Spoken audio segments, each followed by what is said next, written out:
Welcome to the Deep History News channel. I wish you a great journey through time. Ptolemaic Dynasty of Egypt.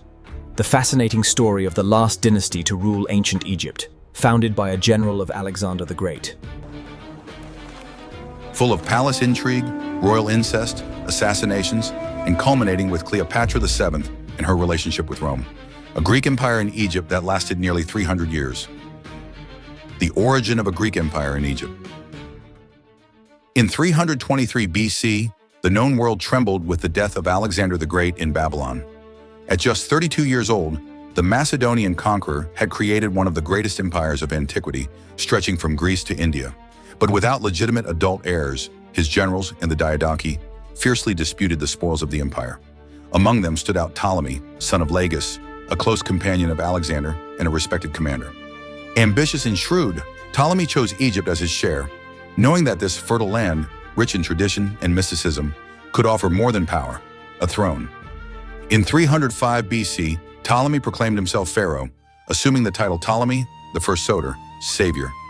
Thus began the Ptolemaic Dynasty, the last to rule ancient Egypt. Though Greek in origin and culture, the Ptolemies presented themselves to the Egyptian people as legitimate pharaohs, worshipped as living gods. While at home they spoke Greek, promoted Hellenistic culture, and maintained an essentially Macedonian administrative elite. The capital of this new era was Alexandria, a city founded by Alexander and transformed by Ptolemy into a center of knowledge and splendor. He initiated the construction of the famous Library of Alexandria and the museum. Not a modern museum, but a research institute, home to poets, astronomers, and philosophers. In the city's port, the colossal Lighthouse of Alexandria would become one of the 7 wonders of the ancient world. But it wasn't only culture that sustained the regime. The Ptolemaic army combined Greek mercenaries and native Egyptians. The court was steeped in intrigue and carefully arranged marital alliances. Ptolemy I ruled until the age of 82 with relative stability, passing the throne to his son, Ptolemy II Philadelphus, who would perpetuate both Greek ideals and royal Egyptian tradition. The dynasty had been launched. For nearly 3 centuries, the Ptolemies would rule Egypt with a volatile mix of Hellenic sophistication and Eastern autocracy. But the gold of the Nile came at a price. The more power concentrated in the palace, the more the dynasty became a prisoner of itself, with murders, incest, betrayals, and internal strife corroding its foundations. The zenith and the poison of power. With Ptolemy II Philadelphus, the dynasty experienced its cultural and economic zenith.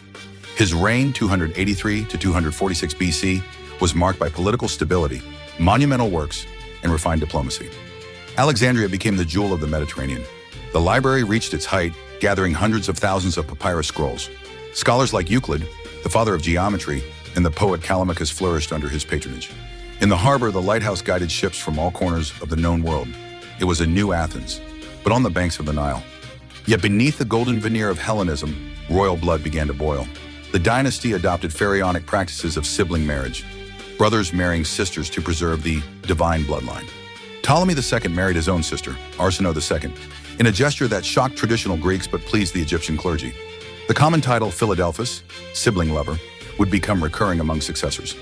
From the 2nd century BC onward, stability began to unravel.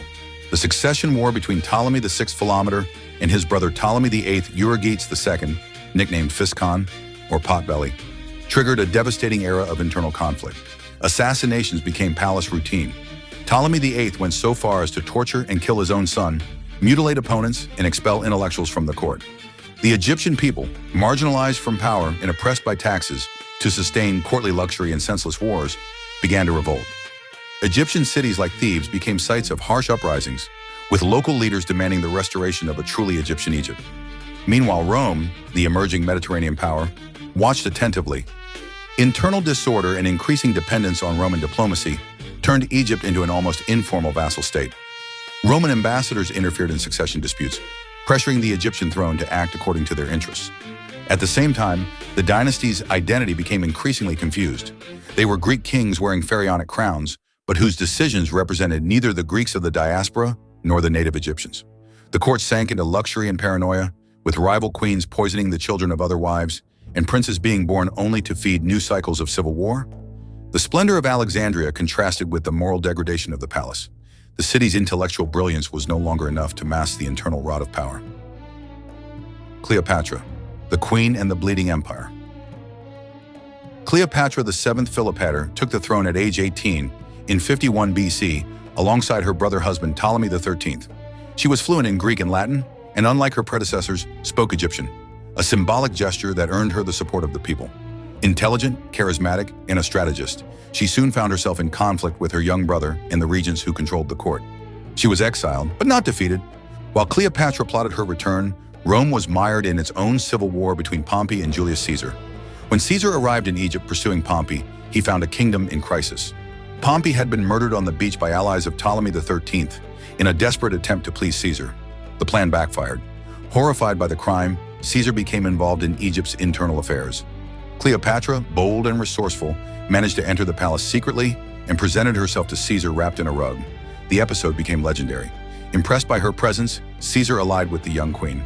After months of civil war in Alexandria, Ptolemy XIII drowned in the Nile.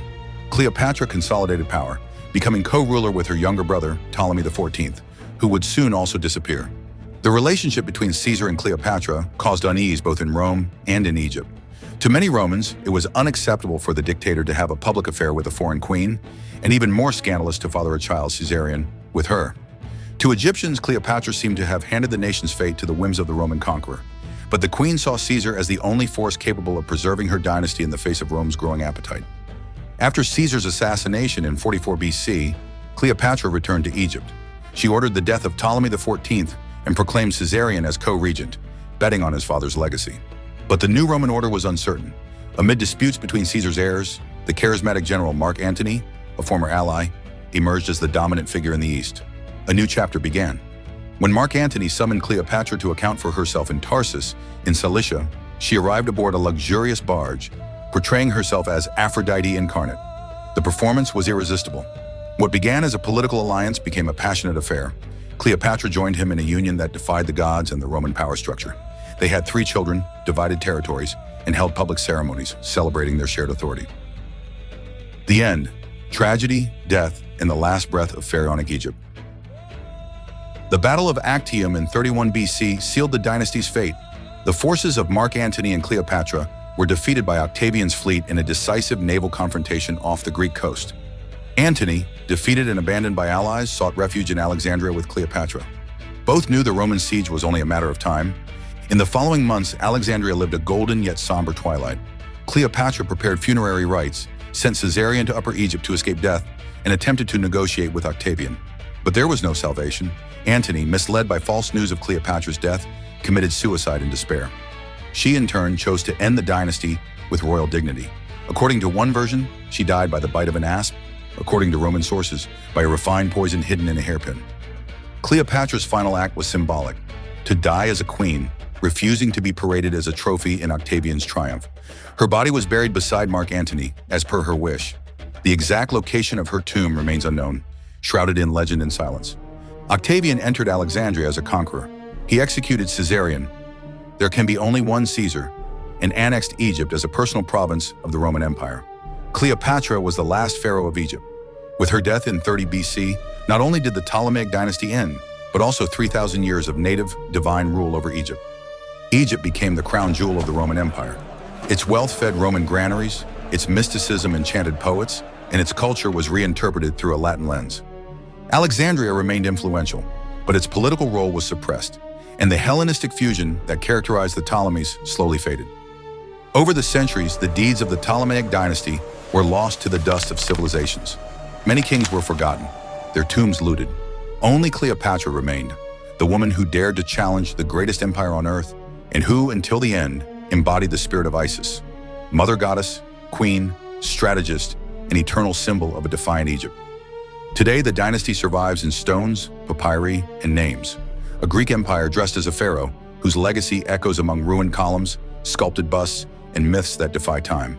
Between the Nile and the Mediterranean, its story lives on, forged in light, blood, and ambition.